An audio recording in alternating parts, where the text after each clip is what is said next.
नमस्कार छात्र छात्राओं। तृतीय वर्ष भूगोल की पहली द्वितीय प्रश्न पत्र की कक्षा में आप सभी का स्वागत है। आज हम द्वितीय प्रश्न पत्र राजस्थान का भूगोल प्रारंभ करने जा रहे हैं, जिसमें हम आज कुछ राजस्थान का परिचय, उसकी अवस्थिति, विस्तार के बारे में चर्चा करेंगे। जैसा कि पीछे थोड़ा राजस्थान का जो मैंने बनाया है, ड्रॉ करा है, उसको देखकर आपको समझ में आ रहा होगा कि राजस्थान एक चतुष्फलक आकृति वाला राज्य है। राजस्थान भारत की सबसे बड़े राज्य है क्षेत्रफल की दृष्टि से। पूरे देश का 10.41% भाग राजस्थान के अंदर समाहित है। इसके बाद मध्य प्रदेश, आंध्र प्रदेश और महाराष्ट्र जैसे दूसरे राज्यों का नंबर आता है। मतलब क्षेत्रफल की दृष्टि से बड़े राज्यों में से, परंतु जनसंख्या की दृष्टि से राजस्थान में इतना महत्वपूर्ण स्थान प्राप्त नहीं है, क्योंकि राजस्थान का जन घनत्व जो है वो दूसरे राज्यों के मुकाबले कम है। अब राजस्थान के बारे में जो विशेष बात है कि राजस्थान न केवल दूसरे राज्यों से अपनी सीमा रखता है, बल्कि अंतर्राष्ट्रीय सीमा भी रखता है। 1070 किलोमीटर लंबी उसकी अपनी अंतर्राष्ट्रीय सीमा है, जो यहाँ ऊपर गंगानगर से प्रारंभ होकर नीचे बाड़मेर तक आती है, और 1070 किलोमीटर लंबी इसकी जो सीमा है, जो रेड क्लिफ लाइन के नाम से जानी जाती है, यह सीमा वो पाकिस्तान के साथ रखता है। और पाकिस्तान के साथ उसकी यह सीमा एक कृत्रिम सीमा है। कृत्रिम सीमा का अर्थ है कि जो प्राकृतिक रूप से परिभाषित या हाईलाइटेड नहीं है। प्राकृतिक रूप से दोनों ही भूभाग एक ही समान भू-आकृति रखने वाले हैं, यानी रेगिस्तान का विस्तार सीमा के उस ओर भी है, इस ओर भी है। सीमा के उस ओर वाला प्रांत सिंध कहलाता है। पंजाब का सिंध प्रांत है जो राजस्थान की सीमा से लगता है, और नीचे राजस्थान की जो सीमा है वो कच्छ प्रांत से लगती है। तो ये दोनों जो प्रांत हैं प्राकृतिक रूप से जुड़े हुए हैं, और इनको अलग अलग कर पाना बहुत ही मुश्किल है, क्योंकि रेत के धोरे हैं वो खिसकते रहते हैं, और सारा जो भूभाग है वो एक प्रकार का सुनहरी रंग की रेत से भरा पड़ा है, जिसमें कोई भी प्रकार की सीमा बना पाना मुश्किल है। कृत्रिम रूप से इसमें पोल्स लगाकर, खंभे गाड़कर इसकी सीमा बनाने का प्रयास किया गया है।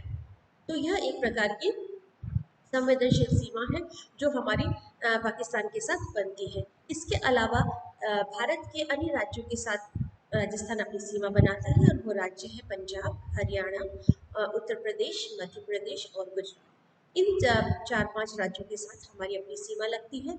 हालांकि दिल्ली का जो विस्तार है, दिल्ली का जो नगरीय विस्तार है, वो धीरे धीरे राजस्थान की सीमा तक भी पहुंच गया है, और अलवर वाला जो क्षेत्र है वो दिल्ली एनसीआर के क्षेत्रों में गिना जाने लगा है। हालांकि अभी भी एनसीआर का पूर्ण रूप से यहाँ विस्तार नहीं हो पाया है, परंतु भारत के राजस्थान की जो निकटता है, राजस्थान के उत्तरी पूर्वी कोने की जो निकटता है, वो दिल्ली एनसीआर क्षेत्र से बहुत ज़्यादा है। तो उसका प्रभाव भी राजस्थान में देखने को मिलता है।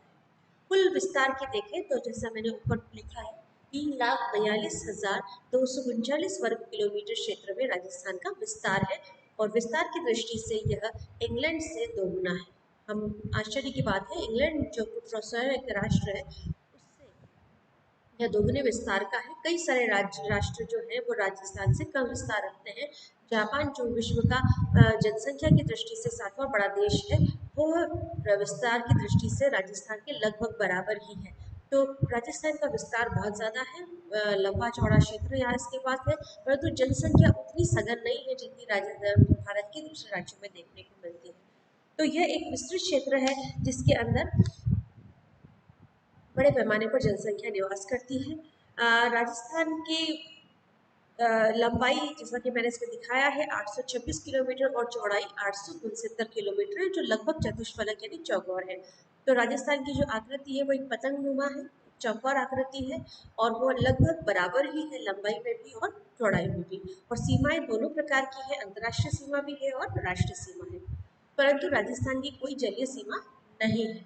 हालांकि जो कच्छ का दलदल है उसका जो विस्तार है वो कभी कभी राजस्थान तक छूता है, परंतु राजस्थान के पास कोई स्पष्ट जलीय सीमा नहीं है। तो राजस्थान की एक ये ड्रॉबैक है कि यहाँ पर कोई जलीय सीमा नहीं है, यानी समुद्र तट से इसका सीधा संपर्क नहीं है। उसके लिए हमें जो हमारा निकटतम पोर्ट है वो है कांडला। कांडला पोर्ट से हमें अपने आयात निर्यात की सुविधाओं का उपयोग करना पड़ता है। तो राजस्थान एक प्रकार का विस्तृत क्षेत्र है जिसकी जो विस्तार, जैसा कि मैं आपको दिखा चुकी हूँ। इसके बाद राजस्थान का जो दूसरा महत्वपूर्ण बिंदु जो सामने आता है वो राजस्थान की जलवायु। वैसे राजस्थान जो कर्क रेखा है वो राजस्थान के दक्षिणी बिंदु को छूती है। अक्षांश विस्तार देखें तो 23 डिग्री 30 मिनट से 30 डिग्री 12 मिनट उत्तरी अक्षांश तक इसका विस्तार है। 23.5 डिग्री की जो कर्क रेखा है वो बांसवाड़ा के पास से गुजरती है राजस्थान में से होकर। तो कर्क रेखा से छूने के कारण यह उष्ण कटिबंध का यहाँ विस्तार है। उष्ण कटिबंध कर्क रेखा पर समाप्त हो जाते हैं और उष्ण कटिबंध कर्क रेखा से ऊपर उष्ण कटिबंध है। तो राजस्थान निश्चित रूप से अगर हम स्पेसिफिकली कहें तो राजस्थान उष्ण कटिबंध में आता है, उष्ण कटिबंध से सीधा ऊपर। परंतु कर्क रेखा गुजरने के कारण इसमें उष्ण कटिबंधीय प्रभाव बहुत ज्यादा देखने को मिलते हैं। तो ये गर्म प्रदेश है जो वर्ष के अधिकतम महीनों में गर्म रहता है। यहाँ पारा लगभग शून्य के ऊपर ही रहता है। शीत ऋतु में कुछ समय रात के समय यहाँ पश्चिमी राजस्थान में पारा 0 डिग्री के नीचे जाता है। अधिकतर राजस्थान में पारा 0 डिग्री के हमेशा सदैव ऊंचा ही रहता है। देशांतरीय विस्तार 69 डिग्री 30 मिनट से लेकर 78 डिग्री 17 मिनट यानी 78 डिग्री 17 मिनट तक इसका विस्तार है।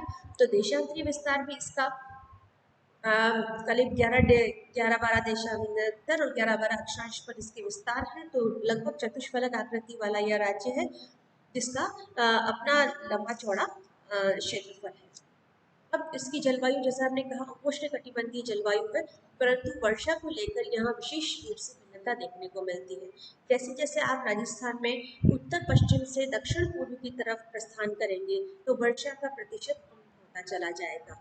उत्तर पश्चिम में सबसे कम वर्षा जो रेगिस्तानी इलाका है राजस्थान को अगर हम दो भागों में बांट दें, अगर इसके बीच में एक रेखा खींचे, जो रेखा कहाँ से गुजर रही है, जो रेखा यहाँ पर जो आपका इसका उत्तर पूर्व से दक्षिण पश्चिम में अगर हम राजस्थान को बीच में दो भागों में बांट दें तो अरावली इसका काम करती है। अरावली राजस्थान को पूरे दो भागों में बांटती है और वो रेखा किस तरफ चलती है, उत्तर पूर्व से लेकर दक्षिण पश्चिम की तरफ। अगर उत्तर पूर्व से दक्षिण पश्चिम की तरफ एक रेखा खींच दी जाए बीच में तो इसका जो पश्चिमी भाग है वो मरुस्थलीय है और जो पूर्वी भाग है वो मरुस्थल विहीन या कम उष्ण कटिबंधीय उपोष्ण कटिबंध में आता है। तो जो पश्चिम का इलाका है वो पूरा मरु प्रदेश है। मरु प्रदेश से यहाँ अर्थ क्या होता है, सामान्यतः लिया जाता है कि वहाँ पर रेगिस्तान है यानी रेत ही रेत है, ऐसा नहीं है। मरुस्थल का अर्थ है जहाँ वर्षा कम प्राप्त होती है। 25 सेंटीमीटर से कम वर्षा का औसत जहाँ मिलता है उसको हम मरुस्थल कहते हैं। तो पश्चिम राजस्थान 25 सेंटीमीटर से कम वर्षा रखने वाला क्षेत्र है, जबकि पूर्वी राजस्थान 50 सेंटीमीटर से अधिक वर्षा रखने वाला क्षेत्र है। या 50 से लेकर 100 सेंटीमीटर तक वर्षा होती है, जिससे ये एक सामान्य वर्षा वाले प्रदेश के अंदर गिना जाता है। तो राजस्थान में दो प्रकार की जलवायु आपको दिख जाती है, सामान्य जलवायु भी और रेगिस्तानी जलवायु भी। और वनस्पति की भी ये सारी भिन्नताएं हमें राजस्थान में देखने को मिलती है। तो राजस्थान की जो विशिष्टता है भौगोलिक, उस विशिष्टता में सबसे बड़ी चीज़ तो यहाँ पर ये रेगिस्तान है, जो विश्व के बड़े रेगिस्तानों में से एक गिना जाता है। इसको हम थार का मरुस्थल कहते हैं। ये पूर्ण रूप से रेतीला न होकर रेत और चट्टानों का समावेश है। इसमें चट्टानी मरुस्थल भी है और रेतीला मरुस्थल भी मिलता है। इसमें कई सारे खारे पानी की झीलें भी मिलती हैं, जिनमें से सांभर लेक विश्व की प्रसिद्ध खारे पानी की झीलों में से एक है। इसके अलावा पंचभद्रा, नूरकरण, कई सारी खारे पानी की झीलें यहाँ पर आपको देखने को मिलती है।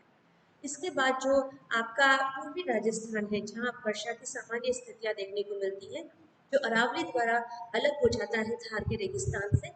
अरावली अपने आप में एक विशिष्ट भूभाग है जो विश्व की प्राचीनतम बलित मोरदार पर्वत श्रृंखला है, जो अब लगभग जीर्ण शीर्ण होकर समाप्ति की ओर आ गई है।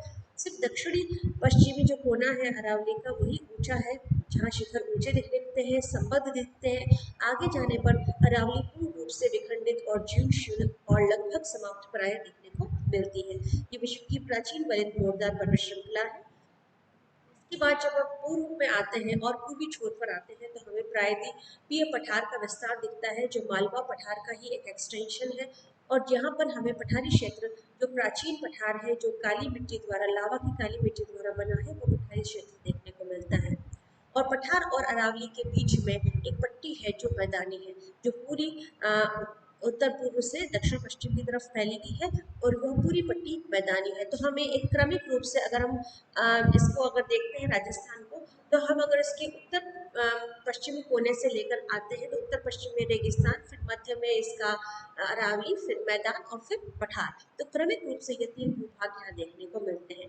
तो ये हमारी एक सामान्य जानकारी है। कल हम थोड़ा सा राजस्थान के निर्माण और उसके इतिहास की चर्चा करेंगे, फिर अगले कक्षा में इसके भूभाग की चर्चा करेंगे।